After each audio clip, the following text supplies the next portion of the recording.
Il y a deux façons rapides et gratuites de soutenir ma chaîne YouTube. La première, c'est de laisser un pouce bleu si la vidéo te plaît. La deuxième, c'est de regarder une publicité gratuitement sur ma page Utip dont le lien est en description. Merci à tous. Salut les devins, c'est Seikyo. Aujourd'hui, de manière assez inattendue, nous avons l'interview de Madame Masako Nozawa, donc la comédienne de doublage de Goku au Japon, et bien sûr de Toyotaru, donc vous savez déjà qui il est, j'ai plus besoin de le présenter, par rapport au manga Dragon Ball Super, sur le site japonais, je sais pas comment on prononce ça, denavi.com, bref, je vous mets le lien en description. Je remercie Herms98 et le site Dragon Ball Super-France.fr pour la traduction et le relais de l'information et de l'interview. Et j'ai trouvé cette interview intéressante, aussi bien en termes de direction qu'a pu prendre le film, en termes de vision de la position de Toyotaru, comment il se place lui-même dans la franchise Dragon Ball, de Madame Masako Nozawa pour qui j'éprouve un profond respect sincèrement, et cette interview le confirme, et également, d'une certaine manière, comme j'ose l'écrire dans mon titre, la suite de l'histoire Dragon Ball Super, le prochain animé Dragon Ball Super qui, à mes yeux, commence à être évoqué ici. Je vous avais fait une vidéo récemment pour vous dire que d'après ma source officieuse, celle qui m'avait révélé en tout premier la présence de Gogeta dans le film Broly, eh bien me disait qu'on se dirigeait tout droit vers une annonce du retour de l'animé à la Jump Festa 2019, à voir si ça se confirmera ou pas, l'officieux restant de l'officieux. Eh bien je trouve que cette interview-là appuie vraiment le propos d'un retour, je vais bien sûr vous l'afficher et vous la lire, et je commence tout de suite avec Toyotaru qui dit « Je ne suis pas le disciple ou autre de Toriyama Sensei ». Alors ça c'est drôle les devins, parce que dans une vidéo récemment, ou dans un live, je sais plus, je vous disais qu'à mes yeux, Toyotaru est un petit peu le stagiaire de Toriyama. Quoi qu'il en dise, j'ai pas envie de lui imposer ma réalité, loin de là, mais je reste quand même persuadé que oui, quand le gars se fait corriger à chaque page, à chaque chapitre, à chaque tome par Toriyama, c'est que derrière il y a une forme d'apprentissage. Enfin bon, je peux comprendre que Toyotaru ait envie quand même de s'émanciper.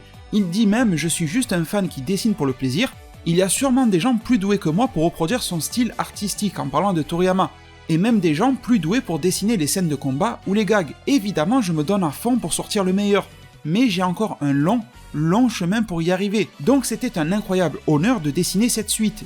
En parlant de Super, là pour le moment il n'y a rien d'évoqué pour un retour, vous en faites pas, on n'y est pas encore. Il dit « Si j'y pense objectivement, je ne serais pas capable de dessiner à cause de toute cette pression. Donc j'essaie de ne pas trop y penser », il fait une petite blague avec le fameux entre parenthèses rire, comme ils le mettent toujours les japonais dans les interviews. Donc je trouve que c'est un texte vraiment à la japonaise, d'un homme qui souhaite vraiment s'affirmer et s'émanciper. Il nous dit qu'il est chapeauté par Toriyama, mais qu'en même temps il ne se qualifie pas de disciple, il fait quand même son job à lui, tout en gardant la fameuse humilité japonaise que j'apprécie beaucoup en disant « Il y a sûrement meilleur que moi ailleurs, mais en tout cas je donne le meilleur. Et j'y arriverai un jour ». Je trouve cet état d'esprit très joli quand même. Ensuite, il poursuit sur le cas de Broly. Et d'ailleurs les devins, avant de rentrer dans le dur, je vous préviens qu'il y aura des spoilers mineurs, donc relativement légers concernant le film Broly, sur l'évolution de Broly au cours du film, donc à vous de voir, ça a déjà été donné ces informations-là au travers de précédentes interviews officielles, à vous de voir si vous poursuivez la vidéo ou pas, vous en faites pas, je vous en voudrais pas, il n'y a aucun souci. Donc Broly a été un de mes personnages préférés depuis longtemps, nous dit Toyotaru. Quand il est apparu la première fois dans le film des années 90, je me suis dit que les enfants l'aimaient, essentiellement parce que c'était un Super Saiyan. Je me dis que rien n'est plus cool que d'être le plus fort. J'ai dessiné Broly depuis toujours, donc je voulais le dessiner encore. Et là, c'est pas du mytho, les devins, parce que quand Toyotaru s'appelait Toyble, son ancien nom, il faisait les Dragon Ball AF, After Future, des fan manga, et dedans, il avait réinclus le personnage de Broly, en forme et en design Broly du premier film, mais c'était quand même un retour de Broly, donc oui, Toyotaru ne ment pas, il a toujours eu une propension à intégrer Broly dans ses histoires et ses dessins, ce n'est pas du mytho. Ce n'est pas du tout du mytho. Ensuite il dit « Même une simple image de lui se tenant là permet d'avoir une bonne illustration ». Donc je me suis dit que ce serait incroyablement attractif s'il apparaissait dans le manga. En regardant de plus près, peut-être que l'attractivité de Broly est qu'il est aux prises avec son passé, contrairement aux méchants qui débarquent de nulle part. Nous voyons ici les circonstances tragiques qui ont amené Broly à devenir si puissant, ce qui le rend spécial.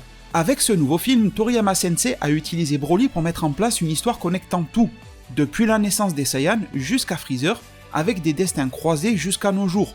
Donc je dirais que c'est un film plutôt important. Il poursuit en disant « Freezer a une position très particulière en tant qu'empereur des méchants. Cell vient du futur, Majin Buu nous vient du passé, mais peu importe leur puissance, leur histoire n'est pas trop détaillée. En comparaison, Freezer possède une histoire très connectée à la destruction des Saiyans, donc il est le grand méchant des temps modernes. Dans l'arc survie de l'univers, je pense que tout le monde s'attendait plus ou moins à ce qu'il devienne l'allié de Son Goku. Mais dans le film, il reste un méchant. Ce qui attire chez Freezer, c'est qu'il est diabolique jusqu'au bout des ongles. Bien sûr, nous dit Toyotaru, j'aime le manga original Dragon Ball plus que tout, mais j'aime aussi l'anime, les jeux, en fait tout. La génération qui a grandi en tant que fan donne maintenant toute son énergie pour réaliser les nouveaux animés, les jeux et le manga. Alors là, stop les devins, parce que visiblement, je sais que c'est difficile de traduire depuis le japonais vers l'anglais ou toute autre langue par rapport au pluriel et au singulier, mais si le texte que je vous présente est bien traduit, chose que je présume, vu que ça nous provient de Herms et de DBS France, eh bien, on nous parle de nouveaux animés. Alors de quoi parle Toyotarou là, à ce moment-là? Parce que si ce à quoi on pense, le fait que le nouvel animé sera annoncé à la Jump Festa, eh bien, de quoi parle-t-il? Est-il déjà en train de faire une sorte de pré-teasing, de foreshadowing interviewesque? Vous voyez ce que je veux dire? Je rigole un petit peu, mais dans le principe du fait qu'un animé va revenir, parce que nouveaux animés, c'est quoi? Des bécailles. Je peux pas le compter, c'est quand même juste une redite de DBZ, c'est pas réellement nouveau. On a eu les films à l'époque, et l'implication réelle de Toyotarou, c'est surtout depuis DBS. On a eu un animé depuis DBS. Ensuite, on a Super Dragon Ball Heroes avec cet animé-là, mais qui n'est pas lié à la chronologie Dragon Ball. Est-ce que Toyotarou fait mention en tant que nouveaux animés de SDBH? Je ne sais pas, ça ne reste qu'un animé promotionnel. Donc déjà, je trouve qu'on commence à évoquer, à ouvrir la voie vers une perspective d'un retour d'un nouvel animé, qu'il s'appelle Super ou autre, mais d'un nouvel animé Dragon Ball. Vous me dites en tout cas en zone commentaire ce que vous en pensez, et vous allez voir que Masako Nozawa, dans un deuxième temps, est plutôt du même avis. Alors, il dit « J'ai l'impression que l'on travaille tous pour construire le Dragon World. Je continuerai à dessiner Dragon Ball aussi longtemps qu'on me le demandera. » Ça me donne l'impression, en tout cas, qu'il n'y a pas de date définitive d'arrêt de la série, que l'histoire va se poursuivre un bon moment, qu'il y a des perspectives d'évolution, d'histoire, de personnages, de tout ce que l'on veut. Et cette phrase-là me fait simplement comprendre, encore une fois, et comme ils l'ont toujours dit, qu'il y aura du Dragon Ball tant que nous, aussi bien les fans japonais que les fans à travers le monde, le demanderont, mais bien sûr, en plus de le demander, nous en consommerons, c'est-à-dire les audiences télé, les audiences streaming légaux, les achats de DVD de tout ce qui va avec, les réservations et les achats de places de cinéma comme ici le film Broly, et tous les produits dérivés qui vont avec, les Dragon Ball Heroes, les jeux vidéo, les DLC des jeux, les figurines, les cartes, voilà. Il faut que tout ça fonctionne, et je pense que tant que toute la machine fonctionnera, ils ne s'amuseront pas à venir la stopper en si bon chemin. Et en parlant de bon chemin, eh bien je vais vous parler de Madame Masako Nozawa. Vous savez qu'elle a plus de 80 ans, elle a fêté son anniversaire il y a très peu de temps, je lui souhaite une très belle longévité à cette dame que j'apprécie beaucoup, et elle commence l'interview en disant « Goku est comme un autre moi. Nous avons aussi des personnalités similaires. Goku ne se soucie pas de ce que les gens pensent de lui, non?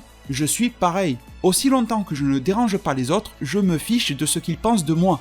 Après tout, j'ai interprété Goku pendant 30 ans, donc maintenant nos cœurs battent à l'unisson.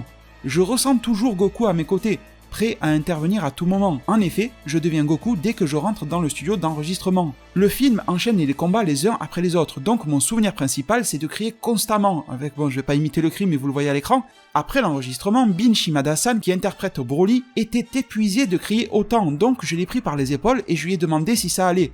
C'est assez drôle, je trouve, de se dire qu'une personne qui a passé les 80 ans vient en aide d'une personne qui vient tout juste de dépasser la soixantaine. Bin Shimada est 64 ans de mémoire, un truc comme ça. Donc c'est assez drôle. Mais bon, en même temps, elle le justifie. Elle dit « Je savais qu'il serait épuisé de crier pendant si longtemps, mais moi j'ai été habitué à enregistrer des animés toutes les semaines, donc ça allait pour moi. » Tandis que Bin Shimada, les devins, petite parenthèse, il a fait des enregistrements pour les jeux vidéo, pour Dragon Ball Heroes, parce que Broly est revenu sous je ne sais combien de formes, mais c'était vraiment minime, et Bin Shimada n'était plus si présent, ni dans la franchise Dragon Ball, ni dans le reste, il faisait pas grand chose en termes d'activité, tandis que Madame Nozawa, en tant que légende du doublage, a toujours quelque chose à faire. Doublage de jeux vidéo pour tous les DLC, pour tous les cartes, pour tout ce que vous voulez, tout ce qui sort. L'anime Dragon Ball Super c'est terminé, il a fallu doubler Gegege no Kitaro. En parallèle de Kitaro, il fallait faire le film DBS. Peut-être qu'elle est déjà en train de doubler la suite, le retour de l'anime DBS, qui sait.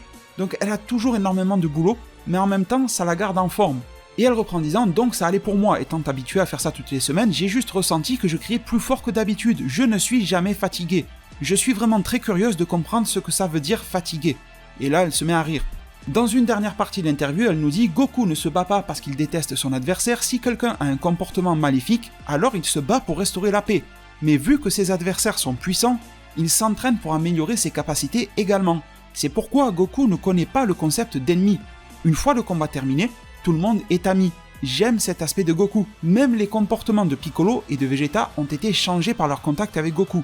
Au début, je me disais que c'était de vrais abrutis. 3 petits points, mais maintenant je me dis qu'ils sont comme des amis. Et là, elle se met à rire une nouvelle fois. Et là, elle termine avec une phrase qui forcément aura attisé ma curiosité et j'espère la vôtre aussi. Elle dit « Broly est un personnage étrange, il n'est pas maléfique par nature, donc vous ne pouvez pas le haïr. Il possède plein de bonté en lui, mais il ne le montre pas à l'extérieur.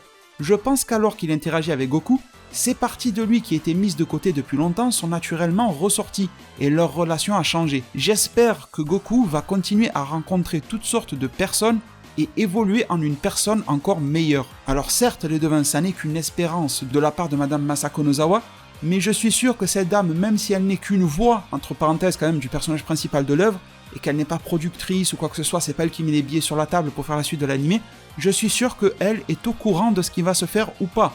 Je suis sûr qu'une interview de ce type-là, qui arrive le 6 décembre 2018, le film sortant le 14 au Japon, la Jump Festa ayant lieu le 22 et le 23 décembre, avec de fortes et grosses et insistantes perspectives d'un retour de l'anime en 2019, je suis sûr et certain que cette phrase n'est pas anodine, y compris celle de Toyotaru. Mettez-vous un petit peu à leur place. Si vous savez, vous êtes directement dans le système, vous êtes soit le dessinateur, soit une voix, etc., et vous savez que l'anime ne reviendra pas. Vous savez que le film ne reviendra pas. Vous savez qu'il y aura quelques petites histoires en manga à la limite, mais pas plus. Est-ce que vous vous amuserez sincèrement à dire « j'espère que Goku va continuer à rencontrer toutes sortes de personnes et évoluer pour devenir meilleur ». Enfin, faut être débile, on est d'accord pour raconter ça s'il n'y a pas de suite. Donc pour moi, c'est un petit poids que l'on vient ajouter sur notre balance des pour appuyer tout simplement le fait que l'anime DBS reviendra, et très probablement en 2019. Les devins, la parole est maintenant à vous. C'est très simple, dans la zone commentaire, j'espère pouvoir vous y lire et je viendrai vous y répondre le plus possible, je fais toujours de mon mieux. Le lien de ma page Utip pour me soutenir gratuitement se trouve également dans la description et en top commentaire épinglé. Ça prend 30 secondes et ça me soutient énormément, c'est gratuit pour vous. De gratuit, il y a aussi le petit pouce bleu pour le référencement. Je vous remercie en tout cas pour tout, prenez tous très bien soin de votre futur, et à plus pour de prochains arts divinatoires.